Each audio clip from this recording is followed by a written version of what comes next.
যোৱা 20 আগষ্টত লেংডিচিংগাত যিখন এমছ একাডেমি আছে সেই এমছ একাডেমিৰ প্ৰতিষ্ঠা দিৱস আছিল। সেই দিৱসত মানে তাতে এটা অশ্লীল ভিডিঅ' ল'ৰাসকলে কৰিছে বা যিটো প্ৰগ্ৰাম আছিল সেই প্ৰগ্ৰামত অশ্লীলভাৱে যি কাণ্ড হৈছে সেই কাণ্ড আমি চাইছোঁ।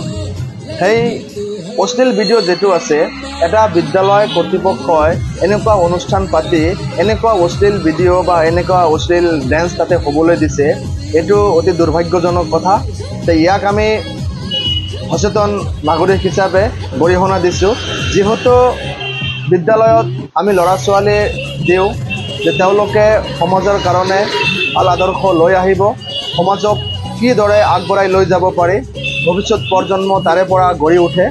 সেই হিচাপত তাতে যিখন কাৰ্যকলাপ হৈছে সেই কাৰ্যকলাপক আমি অতি নিন্দা জনাইছোঁ আৰু কৰ্তৃপক্ষক দাবী জনাইছোঁ যে এনেকুৱা ঘটনা যাতে অনাগত দিনত নহয়।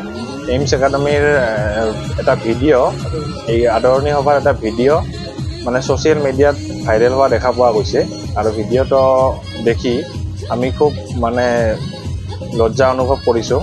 এটা খুব লজ্জাজনক ভিডিঅ'।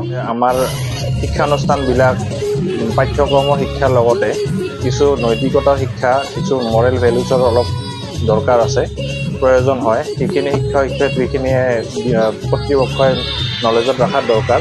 আৰু বস্তুখিনি মানে এনেকুৱা ধৰণৰ মানে এটা বিকৃত ভিডিঅ', এনেকুৱা ধৰণৰ মানে ভিডিঅ' এটা সিহঁতে মানে পৰিৱেশন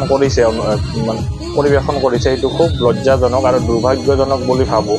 কাৰণ এনেকুৱা এটা আদৰণি সভাত এটা এনেকুৱা ভিডিঅ' আচলতে পৰিৱেশন হ'ব নালাগে। আৰু এইবিলাক যেতিয়া ছাত্ৰ ছাত্ৰীয়ে প্ৰিপেৰেশ্যন কৰি থাকে, আচলতে কৰ্তৃপক্ষ বা শিক্ষক শিক্ষয়িত্ৰীয়ে সেই বস্তুখিনি মানে পৰ্যবেক্ষণ কৰাৰ খুব প্ৰয়োজন, যাতে এনেকুৱা ধৰণৰ মানে ভিডিঅ' পিছলৈ যাতে নহয়, তাকেই মানে আশা কৰোঁ।